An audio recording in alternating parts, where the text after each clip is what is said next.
All right. We told you we were going to talk to some folks. We're going to do that about the Hatfield and McCoy beef jerky. And right here on the line, I've got John T Hatfield himself. How you doing today, John? Buddy, I'm doing great. As good as a man can be, I reckon. Well, that worked. Where you at right now? What part of the country you in? Right now, you ain't going to believe this, but I'm hooked to a 1470 house trailer, taking it to a family that got burned out last week.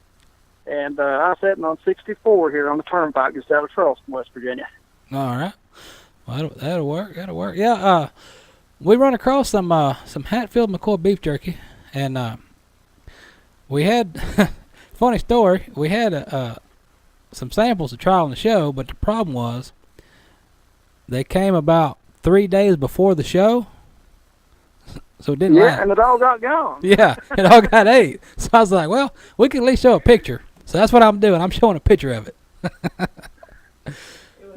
You know, Mike has give us probably, I guess, 10 cases of a little of everything, the sweet maple, the whiskey, all 4 brands. And our friends, they eat it quick as we can get it to them. It is some super good jerky, honestly. You know, the old recipe, he's put a modern twist on it, and really good stuff. Yeah, that's good stuff. Now, a lot of folks are thinking Hatfield McCoy. That sounds familiar. What about that Hatfield McCoy that sounds familiar to everybody? Is there some history behind that? What makes it sound familiar to everybody? Well, I'll tell you. You know, been all over the world, Pepper, and even Mexico. And it's amazing. You know, we're inside looking out down here. We never thought much about our name. You know, Devil Anse is my great-great-grandfather. Blood rights to that. And kind of makes you extra special when you get out of West Virginia. You know, people are amazed to know that all actually happened and to meet somebody that's a descendant of it that can tell them some of the stories.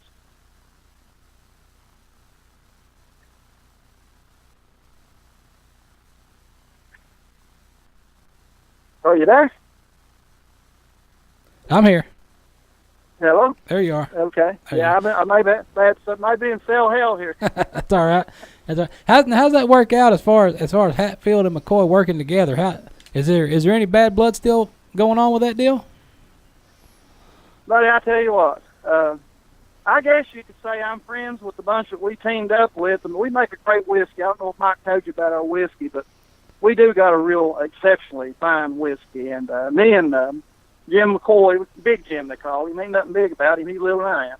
But but we went all over the world together, and we've created a pretty good relationship. But you know, at the end of the day, it's still Hatfield and McCoy when we get back to West Virginia. We just can't take it out of us. There's just something there. All right, that's good. Now the whiskey, we got the jerky. We didn't sample any whiskey. So tell me a little about the whiskey. Is there a backstory to that? Well, I tell you what makes our whiskey special is, you know, I build stills. Me and my son, we have a still house. We actually do distilleries. We set up distilleries and whatnot, and build some stills on the side, just a hobby, just for people here in the area. And we've made some great shine, you know, in the past. And my father's made some great moonshine all the way back to Devil Anse, which was pretty big with John T in the moonshine business all the way through Prohibition, believe it or not. But anyhow, we took those recipes that the Hatfields had and teamed up with the McCoys through the History Channel on a show we done, Hatfield and McCoy White Lightning. We shared those recipes, and we blended off a great moonshine, a good, what I call a malted barley moonshine, which is excellent, cut about 140 proof. So anyhow, we take the moonshine, and we aged that about a year, and then we put a modern twist on it with a process known as ultrasonic filtration, which we're the only ones out there doing this. So what it allows us to do, Pepper, in 1 year, we can put 8 years aging into it, and it's actually better than the 8-year products. It's really exceptional. I wish I could let you try it. Huh. Sounds good.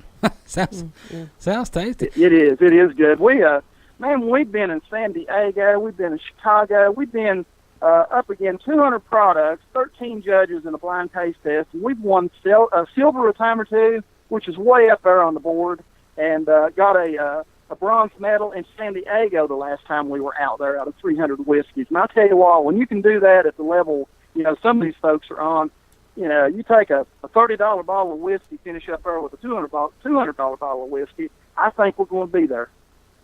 Yeah, that's a good deal. Now, if the folks are looking for the beef jerky and the whiskey, as far as the beef jerky and stuff, you got ordering online, or where would somebody find it if they want to track some down and order some up? Yeah, that jerky. Amazon is a good source for it.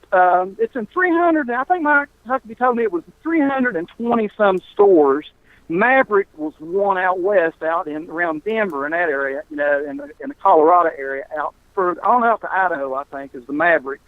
Definitely there, and it's just a notoriety of different stores or Amazon. It's growing quickly. I really can't stay up with Mike and how many stores and actually where he is putting it. It's hard to stay up with him. He's doing it so quick. Well, that's good. Busy is always good. Yeah, absolutely. Now, when you guys aren't working, working hard and you're sitting back at the house and you're relaxing, what do you find yourself doing at the house? Just sit back. You had a rough day, just go home, sit back and relax. What are you doing at the house? Well, I tell you, we love our Harleys. I'm a fisherman. I like to fish. We got some good fishing here in West Virginia. And we like making her shine, or the Hatfields do. I don't know about them McCoys. I believe they got a little lazy since they got this whiskey. I don't think they make it no more. Oh man, well that's a good deal. And I tell you that black powder. I like the name. I like that name, Black Powder. And I think that was one. Yeah, the black powder's cool. That was a good one. I really like that, and I like the sweet whiskey. And yeah, I'd have to say the sweet whiskey is probably one of the favorites, and the maple. The maple's really good too. And he just came out with a breakfast maple that's honestly good too. Real sweet bacon. Yeah, and that's kind of what threw me off is I was looking in there, and I pulled out the black powder. I said, all right, I opened up, taste that's good stuff, and then I seen the sweet whiskey and pulled out and tasted that, and then I opened the next one that said Spicy Revenge Bacon. I was like, what? I hadn't seen this. Bacon jerky. And, man, that was good. Yeah, that's my pick. that was good stuff. And then top it off was the breakfast maple. Yep. You can't beat that for breakfast. You can. I would have to say, though, that Spicy Revenge, that bacon was one of the first ones with the black powder that he came out with. That's still my favorite, man. I love that bacon. There's nothing compared to that, in my opinion. Which, Hatfields are known for stealing hogs. I don't know if you know the story on that or not, but that's part of the feud. They said we stole a hog, which we probably did. and we won the court case, and it kind of added some fire to the flames there with the feud. But that's a long time ago. Long time. Yeah, well, you know what, John, man, I'll let you get back on the highway, and we appreciate you dropping in and visiting with us and just letting us know a little bit more about the product and the background, and we'll tell the folks to grab some.